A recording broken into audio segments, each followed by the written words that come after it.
നമുക്ക്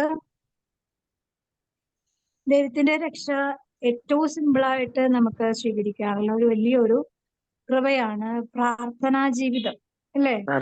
അതെ അതെ വലിയ വലിയ കാര്യങ്ങൾ ചെയ്യാൻ പറ്റുന്നില്ലെങ്കിലും നമ്മള് ഒരു നന്മ നിറഞ്ഞ മറിയമേ ചൊല്ലി അതിൻ്റെതായ കൃപയുണ്ട്. 3 നന്മ നിറഞ്ഞ മറിയമേ ചൊല്ലി അതിന്റെ കൃപയുണ്ട്. ഒരു കരുണക്കൊന്ന് ചൊല്ലി അതിൻ്റെതായ കൃപയുണ്ട്, ഇല്ല? എല്ലാ പ്രാർത്ഥനയ്ക്കും അതിൻ്റെതായ രക്ഷയുടെ വാഗ്ദാനം നമുക്ക് വ്യക്തമായിട്ട് അറിയില്ലെങ്കിലും ആർക്കറിയാം? വിശാദിനറിയാം.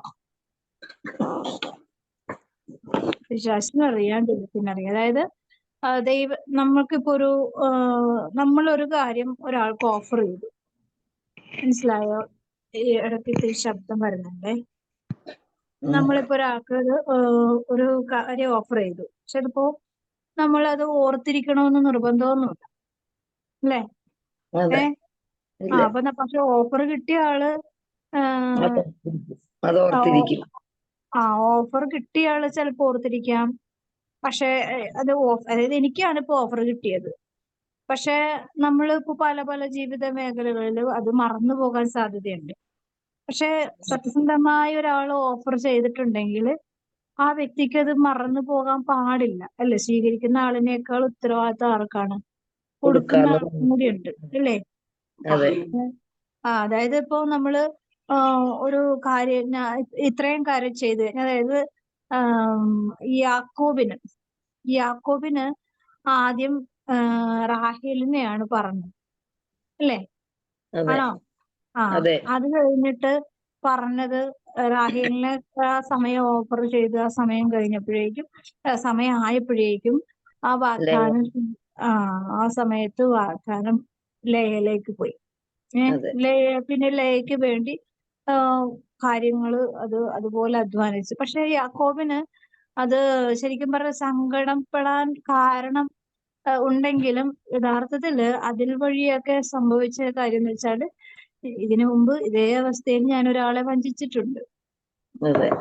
അപ്പൊ അതിന്റെ ഒരു പരിഹാരം, തത്തുല്യമായ പരിഹാരം ഞാനിപ്പോ ഇടയ്ക്കൊക്കെ ഇങ്ങനെ ഓർക്കാറുണ്ട്. ഞാൻ എന്റെ നാവുകൊണ്ട് ചെയ്ത അനേകം ഞാൻ പറഞ്ഞിട്ടുണ്ടല്ലോ, ഇങ്ങനെ എന്ത് പറഞ്ഞാൽ തർക്കുത്തരം പറയും, ചുണ്ടിത്തരമൊക്കെ പറയും. എനിക്ക് തോന്നുന്നു അതിന്റെയൊക്കെ ഫലം ഇപ്പോഴായിരിക്കും ചിലപ്പോ അനുഭവിക്കുന്നത്. അന്നൊന്നും നമ്മൾ ഭയങ്കര അത്യാവശ്യാരോഗ്യത്തോടെയൊക്കെ ജീവിച്ചുകൊണ്ട്, പക്ഷെ ഇപ്പോ നമ്മൾ കർത്താവിന് വേണ്ടി ശുശ്രൂഷ ചെയ്യുമ്പോൾ പാപത്തിന്റെ കടം നമ്മുടെ നിലക്ക് മുകളിൽ നിൽക്കുന്നുണ്ട്. ഈ നാവ് കൊണ്ട് തന്നെയാണല്ലോ ഈശോയെ ശുശ്രൂഷിക്കുന്നത്. അപ്പോ പിശാചോടെ വെറുതെ ഇരിക്കും തോന്നണുണ്ടോ? അപ്പൊ അവനത് അതിൽ കൂടി തന്നെ ക്ലെയിം ചെയ്യാനായിട്ട് ദൈവം അനുവദിക്കും, അല്ലെ? നമുക്ക് അപ്പൊ ദൈവത്തിന്റെ വാഗ്ദാനം ഞാൻ സ്വീകരിക്കണമെങ്കിൽ എളുപ്പം സാധിക്കുന്നില്ല. അപ്പൊ എന്ത് വേണം? നമുക്ക് അതിൽ നിലനിൽക്കണമെങ്കിൽ പ്രാർത്ഥന വേണം.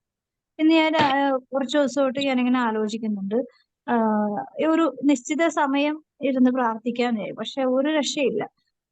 രാവിലെ നമ്മൾ പള്ളിയിൽ പോയി വന്നു, പിന്നെ രാവിലത്തെ ബ്രേക്ക്ഫാസ്റ്റ്, അത് കഴിയുമ്പോൾ വീട്ടിലെ അത്യാവശ്യം ജോലികൾ, അത് കഴിയുമ്പോൾ 11 മണിക്കത്തെ പ്രയർ, അല്ലെങ്കിൽ 11 മണിക്ക് പള്ളിയിൽ ലേറ്റ് മാസ് ഉണ്ടെങ്കിൽ അത് കുർബാന ഉണ്ടെങ്കിൽ അങ്ങനെ പോകണം.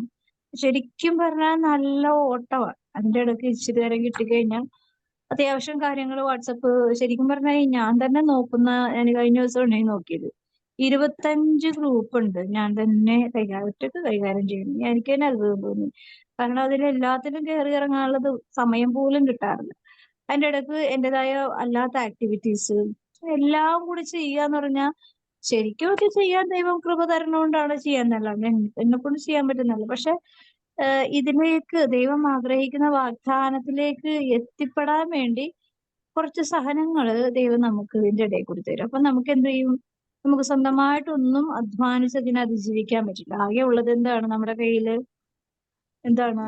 പ്രാർത്ഥനയാണ്, അല്ലേ? പ്രാർത്ഥന കൊണ്ട് ആണ് നമ്മൾ അതിജീവിക്കുന്നത്. അപ്പോ ഞാൻ ഇന്നലെ വല്ലാർപാടത്ത് പോയി കുറച്ചു നേരം ഇരുന്നു. ഞാനപ്പോ എനിക്കറിയാം ഉറങ്ങിപ്പോകുന്നൊക്കെ അറിയാം. പക്ഷെ ഞാൻ കർത്താവിനോട് പറഞ്ഞു, ഞാനിങ്ങനെ പ്രത്യേകിച്ച് ഒന്നും ഇങ്ങനെ പ്രാർത്ഥിക്കില്ല. എന്റെ കാര്യങ്ങളൊക്കെ കർത്താവിനറിയാം. എന്നെ ഏൽപ്പിച്ചിരിക്കുന്ന ഗ്രൂപ്പുകള്, എന്നെ ഏൽപ്പിച്ചിരിക്കുന്ന ആത്മാക്കള്, എന്റെ ആത്മീയ ദൗത്യങ്ങള് എത്രത്തോളം പെർഫെക്റ്റ് ആയിട്ട് അത് പൂർത്തീകരിക്കണമെന്ന് എനിക്ക് വ്യക്തമായിട്ടൊരു ധാരണയില്ല. പക്ഷെ കർത്താവിന് അതിനെ കുറിച്ചുള്ള നല്ല ധാരണയുണ്ടല്ലോ. അതുകൊണ്ടാണല്ലോ എന്നെ ഓരോന്ന് ഏൽപ്പിച്ചിരിക്കുന്നത്.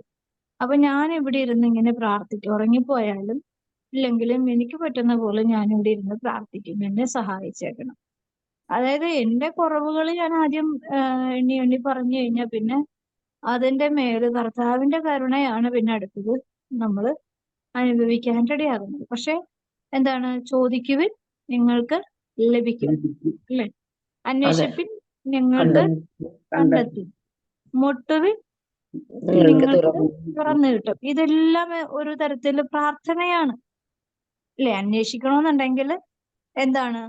അത് ഒരു ദൈവിക കൃപയാണ്, അല്ലെ? നമുക്കിപ്പോ വെറുതെ ഇരുന്ന് കഴിഞ്ഞാൽ നമ്മുടെ ഒരു കാര്യവും നടക്കില്ല. അതിൻ്റെതായ ഓരോ ആക്ടിവിറ്റീസും ചെയ്യണം. ഇപ്പൊ നമ്മളിപ്പോ ഒരാളെ സഹായിക്കണമെന്ന് വിചാരിച്ചു കഴിഞ്ഞാൽ ആദ്യം നമ്മുടെ മനസ്സിൽ ദൈവം പ്രചോദനം തരണം, അല്ലേ? നമുക്കിപ്പോ ഒരാളെ സഹായിക്കണമെന്ന് മനസ്സൊക്കെ ഉണ്ട്. പക്ഷെ എന്ത് ചെയ്യാം? മനസ്സുണ്ടായിട്ട് മാത്രം ആ കാര്യമുണ്ടോ? ഇല്ല. പ്രവർത്തിക്കാനുള്ള ഒരു ചിന്തയും ആഗ്രഹവും അതിന്റെ ഒപ്പം തന്നെ പ്രവർത്തിച്ചാലേ ആ പ്രവൃത്തി പൂർത്തീകരിക്കുള്ളൂ, അല്ലെ? ഈശോ പറഞ്ഞത് വാക്കുകൊണ്ടല്ല, അല്ലെ? ജീവിതം കൊണ്ടാണ്. ഈശോ പ്രസംഗിച്ചത് മുഴുവനും ജീവിതം കൊണ്ടാണ്, അല്ലെ? അതെ. ഞാനിപ്പോ ഒരു വീഡിയോ ഉണ്ടായിരുന്നു. അതായത് നമ്മളുടെ തിരുവോസ്തി എങ്ങനെ ഉണ്ടാകുന്നു എന്നുള്ള ആ ഒരു വീഡിയോ ശരിക്കും ഭയങ്കര, ഞാൻ അതിനു മുമ്പ് പറഞ്ഞിട്ടുണ്ട്. നമ്മുടെ പൊതിച്ചോറ്, കോഴിക്കൊട്ട, പിന്നെ അതുപോലെ ഈ അങ്ങനെയുള്ള കുറച്ച് ഭക്ഷ്യ സാധനങ്ങൾ ഉണ്ടാക്കുന്നുണ്ടല്ലോ. അതിൽ ശരിക്കും നല്ല പ്രോസസ്സിംഗ് ഉണ്ട്. കോഴിക്കോട്ടയൊക്കെ ഉണ്ടാക്കുക എന്ന് പറഞ്ഞാൽ അത് നമ്മൾ തിന്നുമ്പോ എന്താ ഒരു ചെറിയൊരു ആഹാരമാണ്, അല്ലെ? ഭക്ഷ്യവസ്തുവാണ്. പക്ഷെ അത് ഉണ്ടാക്കുന്ന പ്രോസസ്സിങ്ങിലേക്ക് നമ്മൾ നോക്കിയാൽ ഒത്തിരി ചിന്തിക്കാനും ധ്യാനിക്കാനും ഉണ്ട്. അതുപോലെ പൊതിച്ചോറ് എന്ന് പറഞ്ഞാല് എന്താ? അതുപോലെ തന്നെ ഇപ്പൊ എല്ലാം പറയാൻ നേരമില്ല എങ്കിലും ഇതിന്റെയൊക്കെ മുകളില് ദൈവവുമായിട്ടുള്ള ഒരു സമ്പർക്കം ഉള്ളത് കൊണ്ടാണ്. അല്ലെങ്കിൽ സമ്പർക്കം എന്ന് പറഞ്ഞാൽ എന്താ? ദൈവ വിചാരം ഇത് പോലും പ്രാർത്ഥനയാണ്, അല്ലെ? ആണോ? അതെ. അതെ. ദൈവ വിചാരം പോലും, ദൈവത്തെ കുറിച്ച് ചിന്തിക്കുന്നത് പോലും ഒരു പ്രാർത്ഥന. ആത്മാവിനെ സംബന്ധിച്ച് ഒരു പ്രാർത്ഥനയാണ്. അപ്പൊ അതുകൊണ്ടാണ് ഈശോ പറയുന്നത്, ഇപ്പൊ നമ്മളൊരു കാര്യം ചെയ്യാൻ പോകണം, ഞാൻ ഇങ്ങനെ പ്രാർത്ഥിച്ചിരിക്കുക എന്നുള്ളതല്ല. നിന്റെ ദൈവ വിചാരത്തോടെ ആവട്ടെ, നിന്റെ പ്രവൃത്തികളെല്ലാം ദൈവ വിചാരത്തോടെ ആവട്ടെ, നിനക്ക് നന്മ കൈവരും. അതായത് പ്രാർത്ഥനയോടെ ആവട്ടെ എന്നുകൂടി അതിനെ പറയാതെ പറയുന്നൊരു ആത്മീയ സന്ദേശവും കൂടി ഉണ്ട്, അല്ലെ? നമ്മളിപ്പോ ഒരു നല്ല കാര്യം ചെയ്യുമ്പോൾ എന്താ? നമ്മൾ പ്രാർത്ഥിച്ചല്ലേ തുടങ്ങുന്നുള്ളൂ, അതെ. അല്ലേ? അതെ. പക്ഷെ അതെ. എല്ലാവർക്കും അത് സാധിക്കുന്നില്ല. അങ്ങനെ സാധിക്കാത്ത ഒരു അവസ്ഥയില് നിന്റെ ഉള്ളിലിരിക്കുന്ന ദൈവത്തെ കുറിച്ച് ചിന്തിച്ചു തുടങ്ങുക. അതെന്തായി മാറുന്നു? പ്രാർത്ഥനയായി മാറുന്നു. അതെ. കേൾക്കുന്നുണ്ടോ? അപ്പൊ അങ്ങനെ ചെയ്യുമ്പോ നമ്മൾക്ക് എന്താണ്? ദൈവത്തിന്റെ രക്ഷയുടെ പ്രവൃത്തി അല്ലെങ്കിൽ അനുഭവം, അടയാളം, അനുഗ്രഹം, ശക്തി, സഹായം, മഹത്വം എന്നിവ നമ്മുടെ കാര്യങ്ങളിൽ ഇടപെടുന്നതായിട്ട് വ്യക്തമായിട്ട് നമുക്ക് കാണാൻ സാധിക്കും. അപ്പൊ രക്ഷ ഏതിലു കൂടിയൊക്കെ വേണമെങ്കിലും വരാം. പക്ഷെ ദൈവവുമായിട്ട് ചേർന്നുള്ള ഒരു ജീവിതത്തിലാണ് രക്ഷയുടെ അനുഭവത്തിന്റെ ആത്മാവിനെ വ്യക്തമായി തിരിച്ചറിയാൻ സാധിക്കുന്നത്. ഓക്കെ അല്ലേ? മനസ്സിലായോ ഇത്രയും പറഞ്ഞത്? അതെ, മനസ്സിലായി. മറിയത്തിന്റെ സ്തോത്രഗീതം വായിക്കാം. ജയന്തി വായിക്കും. വിശുദ്ധ ലൂക്കായുടെ സുവിശേഷം 1-ാം 46 മുതൽ 55 വരെയുള്ള തിരുവചനങ്ങൾ. പരിശുദ്ധ അമ്മയുടെ സ്തോത്രഗീതം. മറിയം പറഞ്ഞു, എന്റെ ആത്മാവ് കർത്താവിനെ മഹത്വപ്പെടുത്തുന്നു. എന്റെ ചിത്തം എന്റെ രക്ഷകനായ ദൈവത്തിൽ ആനന്ദിക്കുന്നു. അവിടുന്ന് തന്റെ ദാസിയുടെ താഴ്മയെ കടാക്ഷിച്ചു. ഇപ്പോൾ മുതൽ സകല തലമുറകളും എന്നെ ഭാഗ്യവതി എന്ന് പ്രകീർത്തിക്കും. ശക്തനായവൻ എനിക്ക് വലിയ കാര്യങ്ങൾ ചെയ്തിരിക്കുന്നു. അവിടുത്തെ നാമം പരിശുദ്ധമാണ്. അവിടുത്തെ ഭക്തരുടെ മേൽ തലമുറകൾ തോറും അവിടുന്ന് കരുണ വർഷിക്കും. അവിടുന്ന് തന്റെ ഭുജം കൊണ്ട് ശക്തി പ്രകടിപ്പിച്ചു. ഹൃദയ വിചാരത്തിൽ അഹങ്കരിക്കുന്നവരെ ചിതറിച്ചു. ശക്തന്മാരെ സിംഹാസനത്തിൽ നിന്നും മറിച്ചിട്ടു. എളിയവരെ ഉയർത്തി.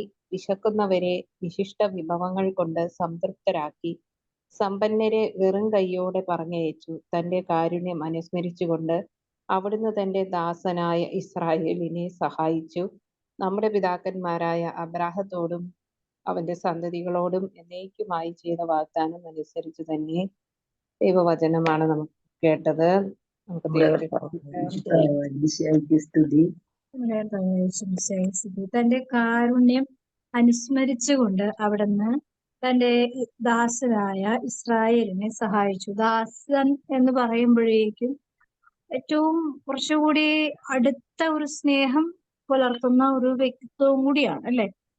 അതെ അതെ അപ്പം നമ്മളെല്ലാവരും അതായത് മറിയം പറയാണ് തന്റെ ദാസിയുടെ താഴ്മയെ കടാക്ഷിച്ചു. അപ്പൊ ദാസന്മാരെന്ന് പറയുമ്പോൾ ദൈവ കൃപ അല്ലെങ്കിൽ ദൈവസ്നേഹത്തില് ദൈവവിചാരത്തില് കുറേയും കൂടി മറ്റുള്ള ലോകചിന്തകളിൽ നിന്നും കുറച്ചുകൂടി ദൈവചിന്തകളിലേക്ക് അടുത്ത് നിൽക്കുന്ന, ഏറ്റവും പറ്റിപ്പിടിച്ച് നിൽക്കുന്ന ഒരു വ്യക്തിത്വമുള്ള ജീവിതങ്ങൾ ആയിട്ടാണ് ദൈവം തന്റെ ഇസ്രായേൽ ജനങ്ങളെ അല്ലെങ്കിൽ ദൈവത്തിന്റെ മക്കളെ കാണുന്നത്. അതുകൊണ്ട് എന്താണ്, ദൈവത്തിന് തന്റെ കരുണ നിരന്തരം വർഷിച്ചുകൊണ്ടിരിക്കുകയാണ്. നമ്മൾക്കറിയാമല്ലോ, നമ്മുടെ ക്രിസ്ത്യാനികളുടെ കയ്യിൽ ഇതുപോലെ ക്രിസ്തീയ സമൂഹം തന്നെ തുടച്ചു മാറ്റേണ്ട കാലം പണ്ടേ കഴിഞ്ഞു, അല്ലേ? ആണോ? കേൾക്കാമോ? കേൾക്കാം. അതായത് ഒരു ക്രിസ്ത്യാനിറ്റി എന്ന് പറഞ്ഞാല് ക്രിസ്ത്യാനിറ്റി എന്ന് പറഞ്ഞ ഒരു എന്താ ഒരു തീമല്ല, അല്ലെങ്കിൽ ഒരു എന്താണ്, അതിൻ്റെതായ ഒരു വ്യക്തമായ സത്യമുണ്ട്, സത്യത്തിന്റെ ഒരു ആത്മാവുണ്ട് ക്രിസ്ത്യാനി എന്ന് പറയുമ്പോൾ. അതറിയാതെ ക്രിസ്ത്യാനികൾ ജീവിക്കുമ്പോഴാണ് ക്രിസ്തുവിന്റെ ക്രിസ്തുവിനെതിരായിട്ട് ആന്റിക്രൈസ്റ്റിനെ എളുപ്പം പ്രവർത്തിക്കാനായിട്ട് സാധിക്കുന്നത്. അപ്പൊ അതുകൊണ്ട് ക്രിസ്തുവിന്റെ സ്നേഹം എന്ന് പറയുന്നത് അതിൽ തന്നെ അതായത് ക്രിസ്തു എങ്ങനെയാ സ്നേഹിച്ചതെന്ന് നമ്മൾക്കൊരു ചരിത്രമല്ല, അല്ലെ? ജീവിതം കൊണ്ട് തന്നെയാണ് നമ്മളെ ദൈവം കാണിച്ചത്. ഇപ്പൊ നമുക്കിപ്പോ ഇപ്പോ എന്താണ് പഴയ സോഷ്യൽ ജിയോഗ്രഫി ഒക്കെ പഠിക്കുമ്പോൾ നമുക്കൊരു ചരിത്രമാണ്, നമുക്ക് അറിവില്ല, വ്യക്തതയില്ല, അല്ലെ? ഇപ്പൊ എന്തെല്ലാം ആര്യ സമാജം, മറ്റു സമാജം, അങ്ങനെ ഇങ്ങനെ കുറെ കാര്യങ്ങൾ പഴയ കാലങ്ങളിലുണ്ട്, വർഷങ്ങൾക്ക് മുമ്പ് നടന്ന കുറെ കാര്യങ്ങളുണ്ട്. പക്ഷെ റിയാലിറ്റി എന്താണെന്ന് നമുക്കിപ്പോഴും വ്യക്തമല്ല. അവര് പഠിക്കാൻ പറയുന്നു, നമ്മൾ പഠിക്കുന്ന സോഷ്യൽ സ്റ്റഡീസിലൊക്കെ നമ്മൾ പഠിക്കുന്നു, അല്ലാതെ ഇതിന്റെ എത്രത്തോളം അതിന്റെ റിയാലിറ്റി ഉണ്ടെന്ന് നമുക്കറിയില്ല. പക്ഷെ ഈ റിയാലിറ്റി ഇന്നും പച്ചക്ക് നമ്മുടെ മുമ്പിൽ വരാൻ കർത്താവിന് മടിയില്ല, അല്ലേ? മടിയുണ്ടോ? അതായത് ഇന്നലെ അതെന്ന് സംഭവിച്ചെന്നറിയില്ല, ഒരു ഗാസയിൽ അതായത് മനുഷ്യ ബോംബ് പോലത്തെ ഒരു സംഭവം ഉണ്ടല്ലോ, മനുഷ്യര് സ്വയം മരിക്കാനായിട്ട് ഒരുങ്ങുന്ന ഒരു വ്യക്തി എന്ന് പറഞ്ഞത് തന്റെ ജീവന് വിലയില്ലാത്ത വിധത്തില് മറ്റുള്ളവരെ കൊല്ലാനുള്ള ആഗ്രഹത്തില് ചെയ്യുന്ന ഒരു മനുഷ്യ ബോംബ്. അങ്ങനെയാണ് നമ്മുടെ രാജീവ് ഗാന്ധിനെ കൊന്നത്. അങ്ങനെ ഗാസയില് ഒരു തീവ്രവാദി ഇങ്ങനെ എല്ലാം പ്രിപ്പയർഡായി, മരണത്തിന് മുമ്പ് അവരുടെ ആചാരപ്രകാരം അനുസരിച്ച് അത് ശാരീരികമായിട്ട് പുള്ളി പ്രിപ്പയർഡായി, എല്ലാം റെഡിയായി ഈ മനുഷ്യൻ അന്ന് കിടന്നുറങ്ങുമ്പോ ഈ മനുഷ്യന്റെ ഇടയിൽ ദൈവത്തിന്റെ ആത്മാവ് ദൈവത്തിന്റെ പ്രകാശം കടന്നു വരിക. ദൈവം തന്റെ ജനത്തെ സഹായിക്കുന്നതിന് ഈ വ്യക്തിയെ വീണ്ടെടുക്കാതെ ഈ ചിന്തയെ, ഈ മനുഷ്യന്റെ ഉള്ളിലുള്ള ഈ ദുഷ്ടതയെ, പിറ്റേ ദിവസം ഈ മനുഷ്യൻ ചാവേറാണ്. അനേകം മനുഷ്യരെ കൊല്ലാനായിട്ട്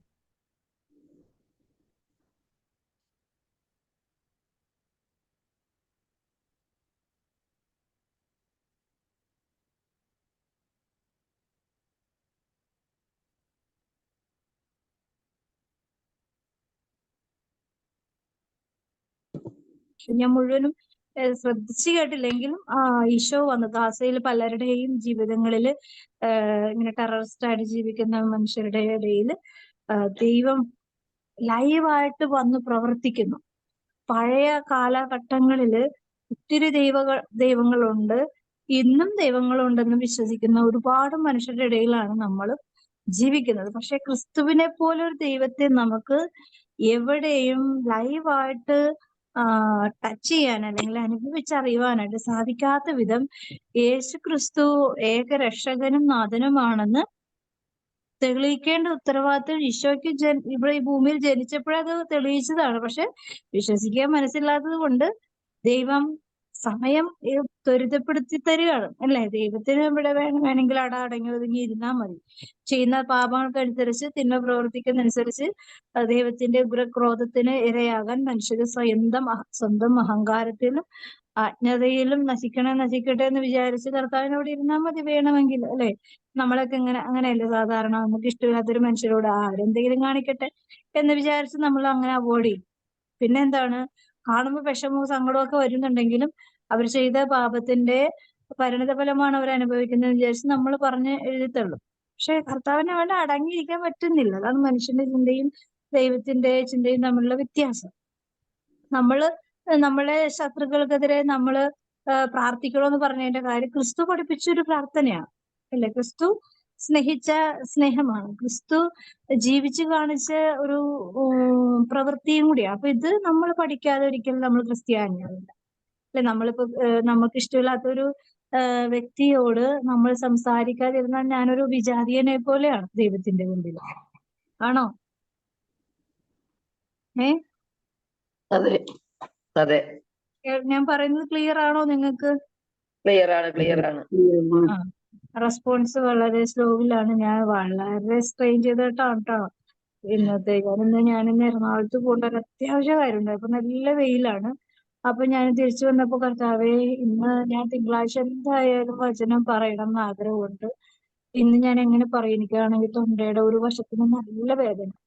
അപ്പൊ ഞാൻ വിചാരിച്ചു കർത്താവേ, ഇന്ന് ഞാൻ എക്സ്ക്യൂസ് പറഞ്ഞ് ഒഴിവാകാൻ എനിക്ക് പറ്റില്ല. അപ്പൊ അതുകൊണ്ട് എന്നെ സഹായിക്കണേ എന്ന് പറഞ്ഞിട്ടാണ് ഞാൻ വേറോട് കയറി. അതുകൊണ്ടാണ് ഞാൻ ശരിക്കും പറഞ്ഞ അത്രയും സ്ട്രെയിൻ ചെയ്തിട്ടാണ്. അപ്പൊ നിങ്ങൾ തണുത്തുറഞ്ഞ റെസ്പോൺസ് തന്നു കഴിഞ്ഞാൽ ഞാൻ വളരെ നിരാശപ്പെട്ടു പോകും. അപ്പൊ അതുകൊണ്ട് അത്രയും ആക്റ്റീവായിട്ട് തന്നെ നിങ്ങളും ആയിരിക്കണം. അപ്പൊ എന്താ പറഞ്ഞ, ഒരു ക്രിസ്ത്യാനി എന്ന് പറഞ്ഞാൽ ക്രിസ്തുവിനെ നോക്കാതെ, അനുഭവിക്കാതെ, അറിയാതെ, സ്നേഹിക്കാതെ അല്ലെങ്കിൽ ദൈവീകമായ ഒരു സങ്കല്പ കഥകളിലല്ല നമ്മൾ ക്രിസ്ത്യാനികൾ ജീവിക്കുന്നത്. ആണോ? അല്ല. ഒരു സാങ്കല്പിക ചരിത്രമല്ല നമ്മളുടെ ക്രിസ്ത്യാനിറ്റിയിൽ ഉള്ളത്. അതുകൊണ്ടല്ലേ ഇത്രയും വിജയം വരിക്കാൻ ദൈവം നമ്മളെ സഹായിക്കുന്നത്. ഒരു സാങ്കല്പിക മതമല്ല, അല്ല സാങ്കല്പിക ചിന്തയല്ല, പ്രബോധനമല്ല. ഇത് റിയാലിറ്റിയാണ്. സത്യത്തിന്റെ ദൈവം എന്ന് പറഞ്ഞാൽ ഇത് സത്യത്തിന്റെ ദൈവമാണ്. അപ്പൊ അതുകൊണ്ട് അത് നമ്മൾ വിശ്വസിക്കുന്നത് വരെ എന്ന് പറയുന്നൊരു വാക്കുണ്ടല്ലോ, അതുവരെ നമ്മൾ പീഡിപ്പിക്കപ്പെടും, അല്ലെങ്കിൽ അനുഭവിക്കേണ്ടി വരും. അല്ലെങ്കിൽ ഇന്ന് നമുക്ക് ഈശോ നൽകുന്ന വചനം തന്നെ യേശുക്രിസ്തുവിന്റെ നല്ല പടയാളികളെ പോലെ കഷ്ടപ്പാടുകൾ സഹിക്കുക. അതായത് 1 തിമോത്തി 2:3 വചനഭാഗമാണ്. യേശുക്രിസ്തുവിന്റെ നല്ല പടയാളികളെ പോലെ കഷ്ടപ്പാടുകൾ സഹിക്കുക. അതായത് ക്രിസ്തു പഠിപ്പിച്ച ഒരു പാഠമാണ്, അല്ലേ? ക്രിസ്തു പഠിപ്പിച്ച ഒരു നല്ല, അതായത് യേശുക്രിസ്തു സുഖിച്ചല്ല ജീവിച്ചത് എന്ന് പറയുമ്പോ എന്താണ്? സഹിച്ചാണ് ജീവിച്ചത്, അല്ലെ? അതായത് എന്റെ ബോസ് ചില മനുഷ്യർ, ഇപ്പൊ ഞാൻ എന്റെ മക്കളോട് പറയും, ഞാനൊക്കെ ചെറുപ്പത്തിലെടാ അങ്ങനെയാടാ ഞങ്ങളൊക്കെ ജീവിച്ചത്, ഇങ്ങനെയാടാ നമ്മള് ഇങ്ങനെയൊക്കെയാടാ ജീവിച്ചത്. അപ്പൊ ഇങ്ങനെ അവരിങ്ങനെ കൈ കാണിച്ച് തമ്പ് തരോ ബെൽഡ് എന്ന് പറഞ്ഞ് കാണിക്കും. അപ്പൊ ഞാൻ പറയടാ അങ്ങനെ പറഞ്ഞ് തീർക്കാനുള്ളതല്ല, നിങ്ങൾക്കും ഇപ്പൊ നമുക്കിപ്പോ അത്രയും സങ്കടവും വേദനയും വിഷമവും കഷ്ടപ്പാടുകളൊക്കെ സഹിച്ചത് കൊണ്ട് ഇന്നിപ്പോ വരുന്ന കഷ്ടപ്പാടുകളൊന്നും നമ്മളെ ഏശുന്നില്ല. നമ്മൾക്ക് അത് വലിയ കഷ്ടപ്പാടെന്ന് പറയാനുള്ള ഒരു അവസ്ഥയിലേക്ക് നമുക്കറിയാലോ, നമ്മുടെ ചൈൽഡ്ഹുഡ് എന്ന് പറഞ്ഞാല് കഷ്ടപ്പാടിന്റെ കാലഘട്ടമാണെങ്കിൽ വളർന്നു വരുമ്പോ നമ്മളെ സംബന്ധിച്ച് അതൊരു വിഷയമല്ല. ആണോ? അപ്പൊ നമുക്ക് ചെറുപ്പത്തിലെ നമുക്ക് ട്രെയിൻ ചെയ്ത് കിട്ടുന്നത് വലിയൊരു എന്താണ്? അനുഗ്രഹമാണ്. നമുക്ക് കൈമുതലാണത്, നമ്മൾക്ക് ഒരു നിക്ഷേപമാണ്. അതായത് ഇപ്പൊ നമുക്കിപ്പോ ഒരു സ്ഥലത്ത് എന്താണ് ഒരു വിശപ്പും ദാഹവും ഒക്കെ നമ്മൾ സഹിച്ച് നിൽക്കേണ്ടി വരുന്ന ഒരു അവസ്ഥയില് ശരിക്കും പറഞ്ഞാൽ നമുക്കത് വലിയൊരു എന്താ, അതുപോലെ നമുക്ക് അതിനെ അതിജീവിക്കാനുള്ള ഒരു കരുത്ത് തരും ദൈവം. അല്ലെങ്കിൽ നമ്മൾ അപമാനിക്കപ്പെടുമ്പോ, അവഗണിക്കപ്പെടുമ്പോ ഇതെന്ത് എന്ന് പറഞ്ഞ് നമുക്ക് തള്ളിക്കളയാനുള്ള ഒരു ട്രെയിനിങ് നമുക്ക് ഓൾറെഡി കിട്ടിയിട്ടുണ്ട്. അതെ അല്ലേ? അതെ അതെ അതെന്താ ക്രിസ്തുവിനെ പറ്റി നമ്മൾ ആരുടെങ്കിലും ഇപ്പൊ നമ്മള് ശരിക്കും പറഞ്ഞ ഈ ലോകത്ത് ഏറ്റവും അപമാനിക്കപ്പെടുന്നത് ക്രിസ്തുവിനെ പറ്റി പറയുമ്പോഴായിരിക്കാം. അതെ കാരണം എന്താ, ആ കർത്താവിനെ പറ്റി പറയുമ്പോ ലോകം അവിടെ അടങ്ങിയിരിക്കില്ല. അവന് വിഡ്ഢിയാണ്, അവനല്ലെങ്കിൽ അവന് ഭ്രാന്താണ്.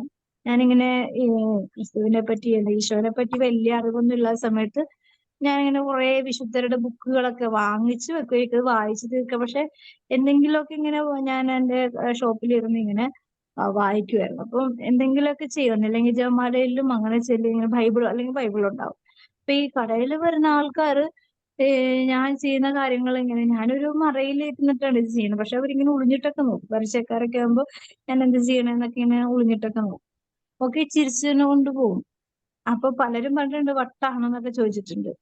പക്ഷെ എനിക്കത് പക്ഷെ ഈശോയെ കുറിച്ച് ഇത്തിരിയെങ്കിലും സ്നേഹിക്കാനുള്ളൊരു മനസ്സ് വന്നപ്പോഴാണ് വട്ടാണോ എന്ന് ചോദിക്കുന്ന ആ ചോദ്യത്തിന് കുറച്ചും കൂടി ഒരു മധുരം തോന്നിയത്. പക്ഷെ ഈശോയെ അറിയാത്തതിന് മുമ്പ് വട്ടാണെന്ന് ചോദിച്ചു കഴിഞ്ഞാൽ നമ്മൾ വേറെ വല്ലതൊക്കെ തിരിച്ചു പറയുമായിരുന്നു. അതെ തിരിച്ചു പറയാനുള്ള നാവുണ്ടായിരുന്നു. പക്ഷെ ഇപ്പൊ അങ്ങനെ പറയുമ്പോ ആ നാവ് തന്നെ ഉണ്ട്. പക്ഷെ അതെ എന്ന് പറയാനുള്ള ഒരു മനസ്സ് എന്ത് കിട്ടി? അതെ ഈശോയുടെ സ്നേഹത്തെ പറ്റി അറിവ് കിട്ടിയപ്പോ നമുക്ക് കിട്ടി. അത് സഹിക്കാനുള്ള അത് സഹിക്കല്ല, അത് ശരിക്കും അത് അക്സെപ്റ്റ് ചെയ്യുകയാണ്.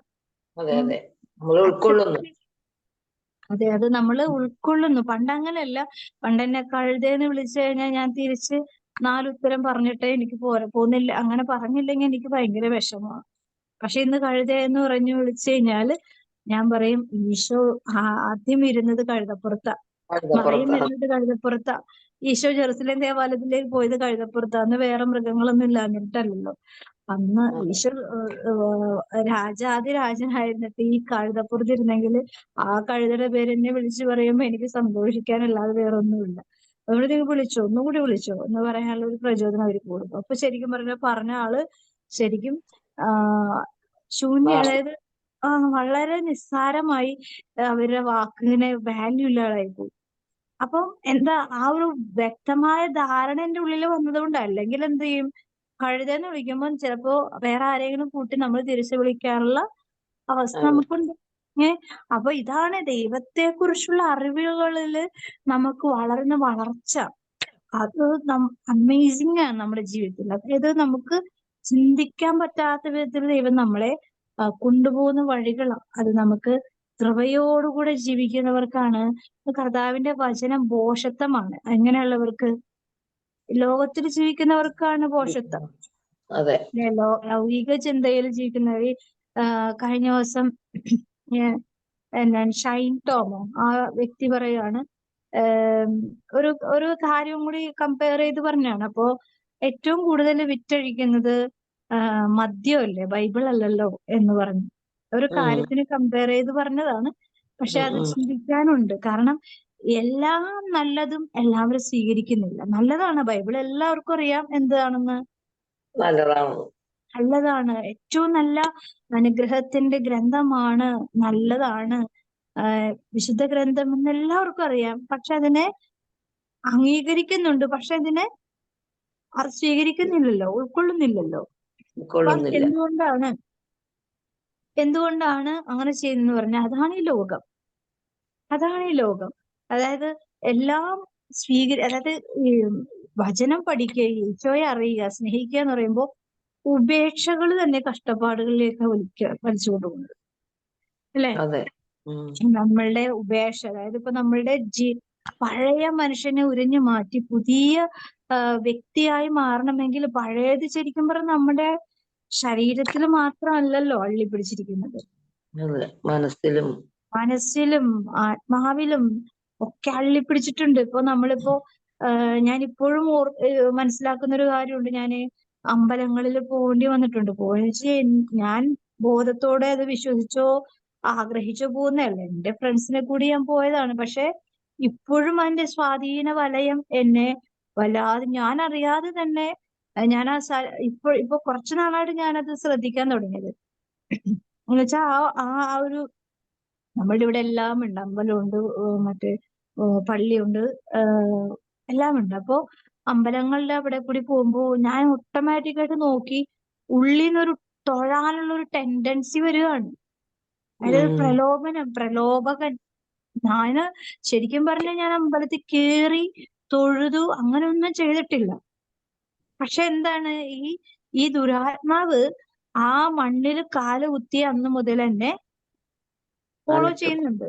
അവൻ എന്നെ സ്വാധീനിക്കുന്നുണ്ട്. പക്ഷെ ദൈവത്തിന്റെ കൃപ കൊണ്ടാണ് ഞാൻ അതിനെ അതിജീവിക്കുന്നത്. മനഃപൂർവ്വം നമ്മളത്, അതായത് നമ്മുടെ ശരീരമാണ് അതിനു വേണ്ടി കൊടുത്തത്. പക്ഷെ ഹൃദയം നമ്മൾ കൊടുത്തിട്ടില്ല. പക്ഷെ എന്താണ്, ശരീരം കൊടുത്താൽ മതിയല്ലോ. എല്ലാ പാപങ്ങളും ശരീരത്തിൽ കൂടിയാണ്. ഇപ്പൊ നമ്മൾക്കിപ്പോ ഒരു ഡ്രസ്സ് എന്താണ്, നമുക്ക് ഇഷ്ടമുള്ള ഡ്രസ്സ് കൊടുക്കാം, അത് ശരീരത്തിലാണ്. പക്ഷെ എന്താണ്, അത് നമ്മുടെ ഉള്ളിലും മനസ്സിൽ കൂടി ആഗ്രഹിക്കുന്നത് കൊണ്ടാണ്. ഇപ്പൊ ഞാൻ നല്ല ഡീസന്റ് ആയിട്ട് ഡ്രസ്സ് ചെയ്യണമെന്ന് കരുതുകയാണ്. അതെവിടെയാ കരുതുന്നത്? മനസ്സിലാണ്. മനസ്സുകൊണ്ടാണ് ഞാനത് മോശം ഇടണോ നല്ലത് ഇടണോ എന്ന് ചിന്തിക്കുന്നതും ആഗ്രഹിക്കുന്നത്. പിന്നെ അത് പ്രവർത്തിക്കുന്നത് എന്തിലാണ്? ശരീരത്തിലാണ്. പക്ഷെ ഈ അമ്പലത്തിൽ പോയത് എന്റെ ആഗ്രഹം കൊണ്ടല്ല. അത് എന്റെ കുറ്റമാണോ എന്ന് ചോദിച്ചാൽ കുറ്റമാണ്. ഞാൻ എന്താണ്, നാടോടുമ്പോ നടുവേ ഓടണം എന്ന് പറയുന്നത് കണ്ടല്ലോ. എന്റെ കൂട്ടുകാരൊക്കെ പോകണം വിചാരിച്ച് എനിക്ക് പോകേണ്ട ആവശ്യമില്ല. പക്ഷെ ഞാൻ ഒറ്റപ്പെട്ട് പോകാതിരിക്കാൻ വേണ്ടി അവരുടെ കൂടെ പോയി മാത്രം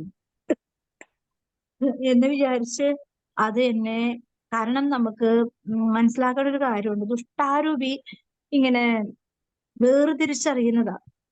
ദുഷ്ടാരൂപിക്ക് ഇവള് ക്രിസ്ത്യാനിയാണല്ലോ, ഇവർക്ക് എന്താ ഇവിടെ കാര്യം എന്ന് ചോദിച്ച് ഹിന്ദുക്കളെ ഒന്നും നോക്കിയൊന്നുമില്ല. മനസ്സിലായോ? ഇവളുടെ സ്ഥാനം ഇവിടെ അല്ലല്ലോ. പിന്നെ അവന് ഭയങ്കര സന്തോഷമായി എന്റെ മണ്ണിൽ കാല് കുത്തിയല്ലേ. പക്ഷെ എനിക്ക് നമ്മള് ഈ ബ്ലാക്ക് മാസിന്റെ കാര്യങ്ങളിൽ തന്നെ ഞാൻ പറഞ്ഞിട്ടുണ്ട്. അത് അവരുടെ ഓരോ വസ്തുതയും, ഇപ്പൊ ഒറിയോ ബിസ്ക്കറ്റ്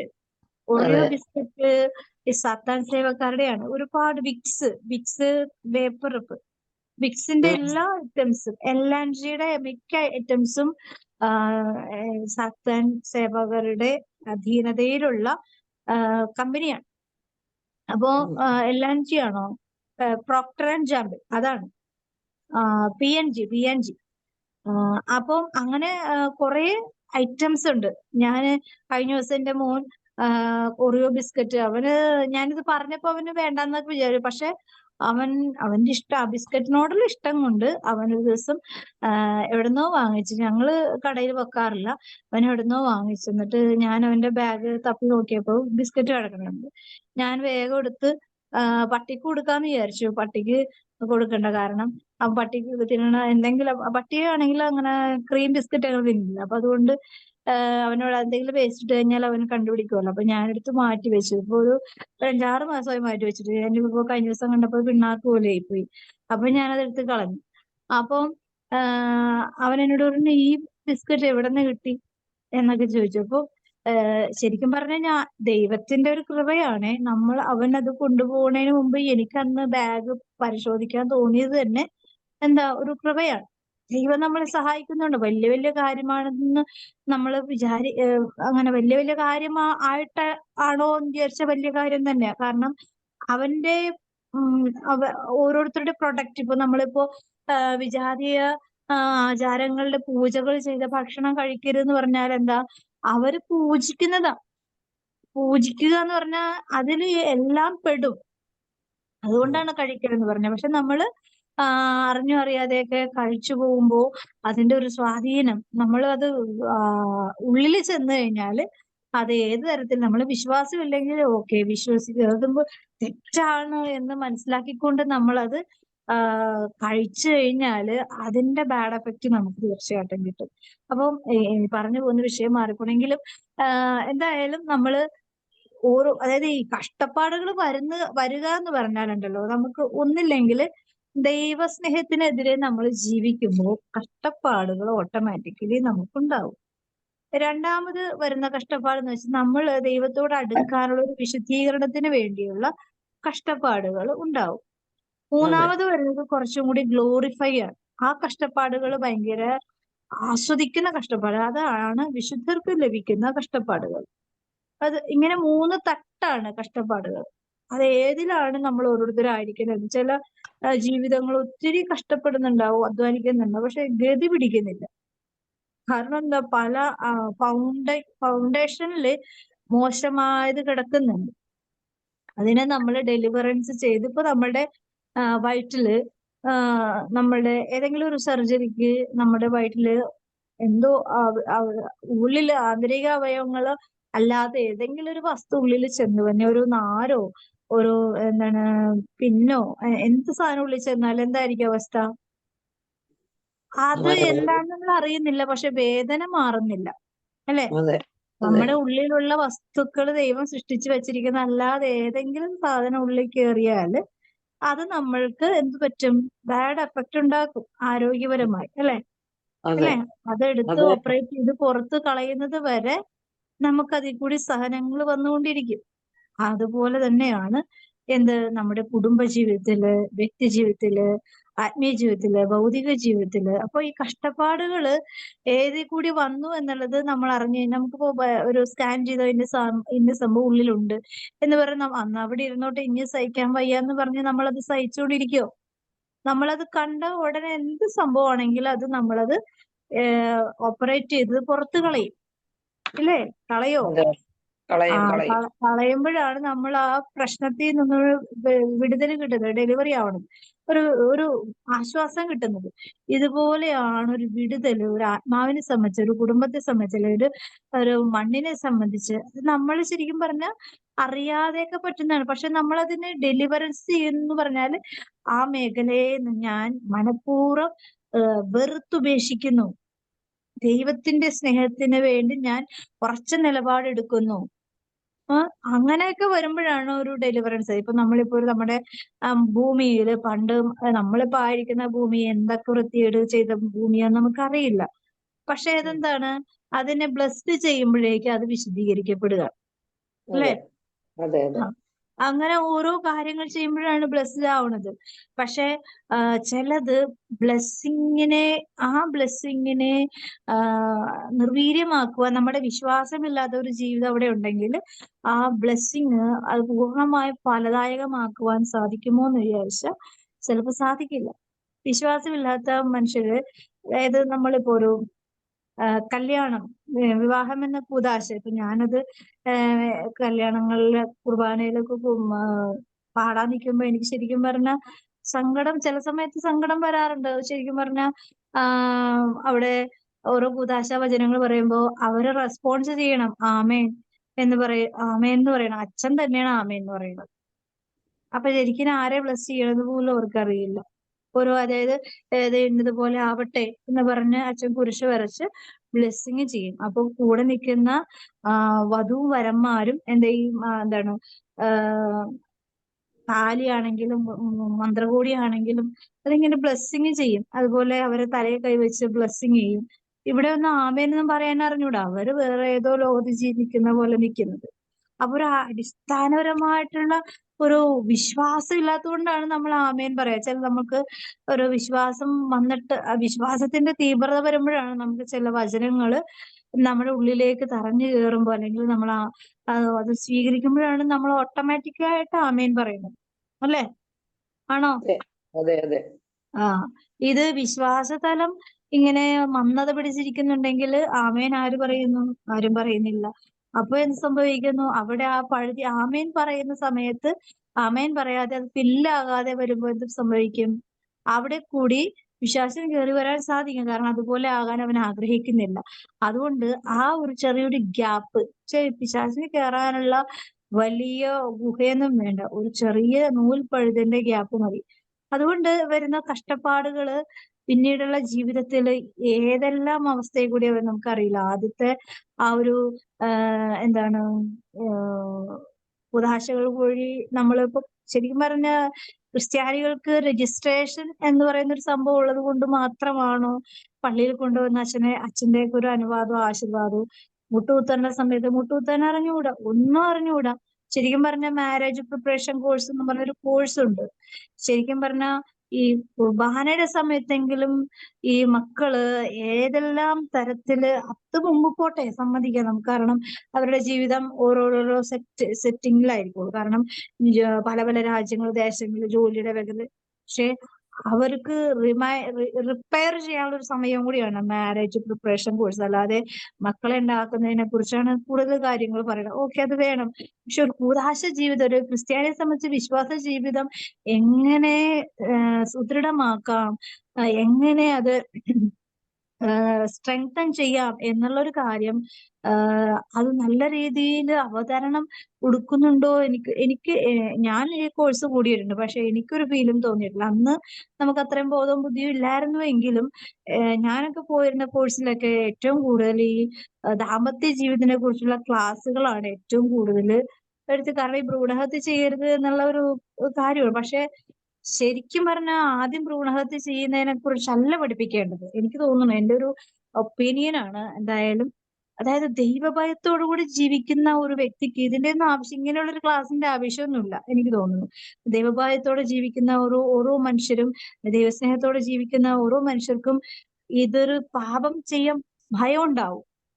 ഇല്ലേ? പാപം ചെയ്യുമ്പോ എന്നെ സ്നേഹിക്കുന്ന ദൈവത്തിന് എന്നെ കുറിച്ച് വേദനിക്കാനിടയാ. അതുകൊണ്ട് ഞാൻ ആ പാപം ചെയ്യുന്നില്ല. അങ്ങനെ എത്രയോ മനുഷ്യര് അമ്മയ്ക്ക് അമ്മ മരിച്ചു പോകുന്നു അറിഞ്ഞ് ഡോക്ടേഴ്സ് എല്ലാം കൈയൊഴിഞ്ഞിട്ടും ഞങ്ങൾ ഈ കുഞ്ഞിനെ കൊല്ലുന്നില്ല, അമ്മ മരിക്കട്ടെ എന്ന് പറഞ്ഞുകൊണ്ട് അങ്ങനെ ഒരു നിലപാടെടുത്ത്, ഒരു ക്രിസ്തീയ വിശ്വാസത്തിൽ നിലപാടുള്ള മക്കൾക്കാണ് അങ്ങനെ കൂടുതലും ഇന്ന് അങ്ങനെ നിൽക്കാനൊക്കെ സാധിച്ചത്. കാരണം ഒരു ദൈവവിശ്വാസ പൈതലിന് ആ കുഞ്ഞിനെ ഏത് അവസ്ഥയിലാണെങ്കിലും സ്വീകരിക്കാൻ അവരുടെ പ്രിപ്പയർഡ് ആണ്. അവരുടെ മാനസികമായ അവസ്ഥ പ്രിപ്പയർഡ് ആകുന്നതിന് കാര്യം ആ കഷ്ടപ്പാടുകൾ സഹിക്കാൻ കർത്താവ് കരുത്ത് തരും എന്നുള്ള ഒരു ബോധ്യമാണ് അവരെ സഹായിക്കുന്നത്. അതേസമയം എന്തെങ്കിലും ഒരു വൈകല്യം ഉണ്ടെങ്കിൽ അന്നാ വേണ്ട, ഞങ്ങൾക്ക് ആ കുഞ്ഞിനെ വേണ്ട എന്ന് പറയാനായിട്ട് സാധിക്കുന്നതിന്റെ കാര്യം എന്താ? ലോക വിചാരവും ചിന്തയുള്ള മക്കൾക്കാണ് അത് അങ്ങനെ പാപമാണെന്നുള്ള ഒരു ബോധ്യമില്ല അവർക്ക്. ലോകം ഒരിക്കലും പാപത്തെ കുറിച്ച് ബോധ്യപ്പെടുത്തുന്നില്ലല്ലോ. ലോകം ഒരിക്കലും ലൗകിക കാര്യം, അതായത് നീ പെർഫെക്റ്റ് ആയിട്ട് ജീവിച്ച് അടിച്ചു പൊളിച്ച് ജീവിക്കുക. ഒരു ജീവിതമല്ലേ ഉള്ളൂ, നീ എന്തിനിങ്ങനെ ഇങ്ങനെയുള്ള മക്കളെയൊക്കെ വളർത്തുന്ന, അങ്ങനെ കുറെ മോട്ടിവേഷൻ തരുന്ന കുറെ ചിന്തകൾ അവിടെ നിന്ന് കിട്ടും. ജീവന്റെ അടുത്ത കുഞ്ഞിനെ നമുക്ക് നോക്കുമ്പോൾ നല്ല കൊച്ചിനെ കിട്ടും എന്ന്, പക്ഷെ ചിലപ്പോൾ കുഞ്ഞിനെ തന്നെ കൊടുക്കില്ലായിരിക്കാം. അങ്ങനെ കുഞ്ഞുങ്ങളില്ലാതെ എത്രയോ മനുഷ്യർ വേദനിക്കുന്നു. കുഞ്ഞുങ്ങളെ കൊടുക്കുമ്പോൾ സ്വീകരിക്കാൻ മനസ്സില്ലാതിരിക്കുന്ന ഒരുപാട് മക്കളുണ്ട്. ഈ അടിസ്ഥാനപരമായിട്ട് കുടുംബം തകരുന്നതിന്റെ ഒരു മെയിൻ കാരണം എന്ന് വിചാരിച്ചു കഴിഞ്ഞാൽ ശരിക്കും പറഞ്ഞ ക്രിസ്തുവിനെ കുറിച്ച് അറിവില്ല. ക്രിസ്തുവിനെ കുറിച്ച് അറിവുണ്ടെങ്കിൽ, ക്രിസ്തുവിനെ കുറിച്ചുള്ള അറിവിൽ കൂടി നമുക്കൊരു ക്രിസ്തു സ്നേഹം ഉണ്ടെങ്കിൽ, സ്നേഹം എല്ലാത്തിനെയും അതിശയിപ്പിക്കുന്ന കരുത്തിലാണ് ദൈവം നമ്മളെ വളർത്തുന്നത്. മനുഷ്യർക്ക് നിർവചിക്കാൻ പറ്റാത്ത ഒരു കരുത്താണ് ക്രിസ്തുവിന്റെ സ്നേഹം. ക്രിസ്തുവിന്റെ സ്നേഹത്തിൽ എല്ലാ ഹെൽത്തും ഉണ്ട്. ആരോഗ്യമില്ലേ? കർത്താവിന്റെ സ്നേഹത്തിൽ ആരോഗ്യമുണ്ട്.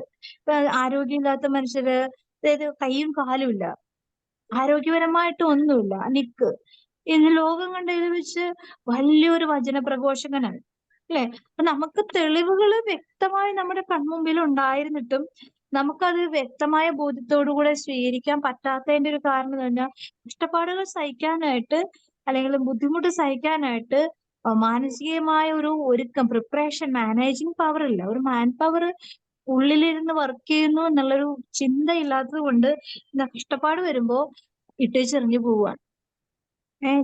സ്നേഹം കുറയുമ്പോ സ്നേഹം കിട്ടുന്ന സ്ഥലത്തേക്ക് ഓടുകയാണ്. അപ്പൊ ഭയങ്കരമായ വഞ്ചന. അതായത് കഴിഞ്ഞ ഒരു വീഡിയോയില് ഒരു സംഭവം നടന്നതാണ്. 14 വർഷം 9ാം ക്ലാസ് മുതൽ സ്നേഹിച്ചൊരു ആൺകുട്ടി, അത് ഹിന്ദു ആണെന്ന് തോന്നുന്നു. അവർക്ക് എന്നിട്ട് ആ പെൺകൊച്ചിന് അവൾക്കറിയാം, അവൾക്ക് ഇത്തിരി കാശൊക്കെയുള്ള വീട്ടിലുള്ളതാണ്. പക്ഷെ ഈ ചെറുക്കൻ ഇത്തിരി ദാരിദ്ര്യം പിടിച്ചതാണ്. പക്ഷെ എങ്കിലും അവൾ അറിഞ്ഞുകൊണ്ട് തന്നെയാണ് 14 വർഷത്തോളം അവർ തമ്മിൽ സ്നേഹിച്ചു. 14 വർഷം. അവസാനം അവൾക്ക് ഒരു പുറത്തേക്ക് ഒരു ജോലി കിട്ടി. 1 മാസം കൊണ്ട്, ഈ 14 വർഷത്തെ സ്നേഹം 1 മാസം കൊണ്ട് എല്ലാം തീർന്നു. അവസാനം ഈ ചെറുക്കനും പെണ്ണും തമ്മിൽ ഭയങ്കര പ്രശ്നമായി. ഈ ചെറുക്കൻ ഒരു പഞ്ചപാവമായിരുന്നു. പക്ഷെ ഇവള് ഈ പാവപ്പെട്ട ഈ ദാരിദ്ര്യം പിടിച്ച ചെറുക്കനിൽ നിന്ന് കിട്ടാവുന്നതെല്ലാം വാങ്ങിച്ചെടുക്കുന്നുണ്ട്. പോലീസ്, സർവത്ര സാധനവും. അവന് സ്ത്രീധനം കിട്ടാനുള്ള കാശ് ഇവൻ തന്നെ ഇവന്റെ പാവപ്പെട്ട അമ്മ ലോണൊക്കെ എടുത്ത് കൊടുക്കുവായിരുന്നു. കാരണം ഇവക്ക് വേണ്ടിയില്ല, ഇവളാണല്ലോ ഭാര്യ. അപ്പൊ അതുകൊണ്ട് അങ്ങനെ നമ്മള് മനസ്സിലാക്കേണ്ട കാര്യം, ഈ പെൺപിള്ളേര് ആൺപിള്ളേരെ മിസ്യൂസ് ചെയ്യുന്നുണ്ടെങ്കിൽ ഒരിക്കലും വിശ്വസിക്കരുത്. അവളുമാര് ആൺപിള്ളേരെ ഇട്ടേച്ച് പോകും, ഉറപ്പായുള്ള കാര്യം. പക്ഷെ നല്ല സ്നേഹവും ആത്മാർത്ഥതയുള്ള പെൺപിള്ളേരാണെങ്കിൽ ഒരു രൂപ പോലും ചെലവാക്കാനായിട്ട് സമ്മതിക്കില്ല. കാരണം അത് നമുക്ക് നഷ്ടം വരും എന്ന് പറഞ്ഞ് തിരുത്താനുള്ളൊരു ബുദ്ധിയും ബോധവും ഉണ്ടാവും. പക്ഷെ ഇന്നത്തെ പെൺപിള്ളേർക്ക് അതിനുള്ള ബുദ്ധിയും ബോധവും ഇല്ല. നഷ്ടം വന്നാൽ എന്താ, എന്റെ മുതലല്ലല്ലോ, അവന്റെ അല്ലേ, അവന്റെ കാശല്ലേ. കാരണം എന്താ, അവൻ എന്ന് വിചാരിക്കുമ്പോ അവളുടെ അല്ല. അവളുടെ അല്ലാത്തതുകൊണ്ടാണ് അവന്റെ കാശ് നശിപ്പിക്കാനായിട്ട് അവൻ തീരുമാനിക്കുന്നത്. അവളുടെ സ്വന്തമാണ് എങ്കിൽ ഒരിക്കലും അവൾ അങ്ങനെ ചെയ്യില്ല, അല്ലേ? ഒരു മാനുഷികമായ ബുദ്ധി വെച്ച് നമുക്ക് ചിന്തിക്കാവുന്നതല്ല. ഇപ്പൊ നമ്മൾ ഭാര്യ ഭർത്താക്കന്മാരാണ്. ഭർത്താവ് നഷ്ടം വരുന്നൊരു കാര്യത്തിൽ ചെയ്യാണ്, ഭാര്യ എന്ത് പറയും? അങ്ങനെ ചെയ്യരുത്, നമുക്ക് നഷ്ടമാണ്, അത് നമുക്ക് അതെ. ബുദ്ധിമുട്ടാണ്, നമുക്ക് പ്രശ്നം ഉണ്ടാവും, അത് വേണ്ട, നമുക്ക് അത് ഉപേക്ഷിക്കാന്ന് പറയും, അല്ലേ? കാര്യം എന്താ? അല്ലെങ്കിൽ ഭർത്താവിന്റെ കാശല്ലേ, ഏതേലും കാണിക്കട്ടെ എന്ന് വിചാരിച്ച് ഭാര്യ അടങ്ങിയിരിക്കുന്നുണ്ടെങ്കിൽ യഥാർത്ഥത്തിൽ ഭാര്യയല്ല. എന്താ കാര്യം? അവിടെ അതെ. ഒരു സെപ്പറേഷൻ ഉണ്ട്, ഒരു ആത്മാർത്ഥതയില്ല, ഒരു വിശ്വാസ വഞ്ചനയുണ്ട്. കാരണം ഭാര്യ ഭാര്യയുടെ വ്യൂവിലും ഭർത്താവ് ഭർത്താവിന്റെ ചിന്തയിലും ജീവിക്കുന്നു. അപ്പൊ അവിടെ ഒരു പരസ്പരം ഒരു ധാരണയില്ല. അതേസമയം ഭർത്താവ് ഭാര്യയുടെ വാക്ക് കേൾക്കാതെ നഷ്ടം സംഭവിക്കാൻ ഇടയാക്കിയ കാര്യം ചെയ്തു. അവസാനം ഭർത്താവിന് മനസ്സിലാവും അവൾ അന്ന് പറഞ്ഞതാണ്, വേണ്ടായിരുന്നു എന്ന് വിചാരിച്ച് കുറ്റബോധവും പാവബോധവും തോന്നി തിരിച്ചു വരും, അല്ലെ? അപ്പൊ ഇതിനു വേണ്ടിയാണല്ലോ ദൈവം ഇങ്ങനെ ഒരു ദാമ്പത്യ ജീവിതം ഈ ഭൂമിയിൽ സൃഷ്ടിച്ചിരിക്കുന്നത്, അല്ലെ? ബലഹീനമായ ഭർത്താവിനെ ഭാര്യയാൽ വിശുദ്ധീകരിക്കപ്പെടുന്നു, ബലഹീനമായ ഭാര്യയെ ഭർത്താവിനാൽ വിശുദ്ധീകരിക്കപ്പെടുവാൻ ദൈവം ഇടയാകും. ഇതിനു വേണ്ടിയാണ്. അപ്പൊ കഷ്ടപ്പാടുകൾ സഹിക്കുക എന്ന് പറഞ്ഞത് കർത്താവിന്റെ സ്നേഹത്തിൽ കൂടി മാത്രമാണ് വീണ്ടെടുക്കപ്പെടുന്നത്. അല്ലാണ്ട് മനുഷ്യ ബുദ്ധി കൊണ്ടോ മനുഷ്യ ശക്തി കൊണ്ടോ മനുഷ്യന്റെ കഴിവ് കൊണ്ടോ കരുത്ത് കൊണ്ടോ ഒന്നും വീണ്ടെടുക്കില്ല. അതുകൊണ്ടാണ് ഈശോ പറയുന്നത്, കഷ്ടപ്പാടുകൾ എന്തിനെ കുറിച്ച്, യേശു ക്രിസ്തു ആരാന്നറിയാത്തത് കൊണ്ടാണ് ഈശോയ്ക്ക് വേണ്ടി. ഇപ്പൊ നമ്മുടെ ഓരോരുത്തരുടെയും, നമ്മളെല്ലാവരും അമ്മമാരാണ്, ഭാര്യമാരാണ്. അത് നമ്മള് ജീവിതം വെച്ച് നോക്കുമ്പോ ശരിക്കും പറഞ്ഞാൽ ഇട്ട് ഇറങ്ങി പോകാണ്ട് ഒത്തിരിയോ അവസരങ്ങൾ, അവസ്ഥകൾ, ചിന്തകള്, ആഗ്രഹങ്ങളൊക്കെ ഉണ്ടായിട്ടുണ്ട്. പക്ഷെ എന്തുകൊണ്ട് പിടിച്ചു നിന്നു എന്ന് വിചാരിച്ചു കഴിഞ്ഞാൽ എന്താ, അത് ദൈവം കൂട്ടിയോജിപ്പിച്ചതാണ്. ദൈവം കൂട്ടിയോജിപ്പിച്ചതാണ്. എനിക്ക് അങ്ങനെ ഇട്ടിച്ചിറങ്ങി പോകാൻ പറ്റില്ല എന്ന് എന്റെ നിസാര ബുദ്ധി, അതായത് നമ്മുടെ പൊട്ട ബുദ്ധി ദൈവകൃപയുടെ ഒരു വലിയൊരു അടയാളമായി നമ്മളെ സഹായിച്ചത് കൊണ്ടാണ്, അല്ലെ? നമുക്ക് വലിയ ബുദ്ധിയും ജ്ഞാനമൊന്നും ഇല്ല. പക്ഷെ എന്താ, ദൈവം എവിടെ ബ്ലസ് ചെയ്തു? ദേവാലയത്തിൽ വെച്ച് ദൈവത്തിന്റെ പരിശുദ്ധാത്മാവിന്റെ ശക്തിയാൽ നമ്മളെ ബ്ലെസ്സിങ് ചെയ്തു. ആ ബ്ലെസ്സിങ് നമ്മുടെ മരിക്കുന്നത് വരെ നമ്മൾ കൊടുത്തിരിക്കുന്നത് എന്താണ്? സുഖത്തിലും ദുഃഖത്തിലും സന്തോഷത്തിലും സന്താപത്തിലും ആരോഗ്യത്തിലും അനാരോഗ്യത്തിലും സ്നേഹിച്ചും ആദരിച്ചും ബഹുമാനിച്ചും ഒന്നിച്ചും ജീവിച്ചു കൊള്ളാമെന്ന് ഞങ്ങൾ വിശ്വസ്തയോടെയും വാഗ്ദാനം ചെയ്യുന്നു. ഇത് വെറുതെ പറഞ്ഞ വാക്കല്ല, സഭയുടെയും സമൂഹത്തിന്റെയും ദൈവത്തിന്റെയും മുമ്പിൽ പറഞ്ഞ വാക്കാണ്.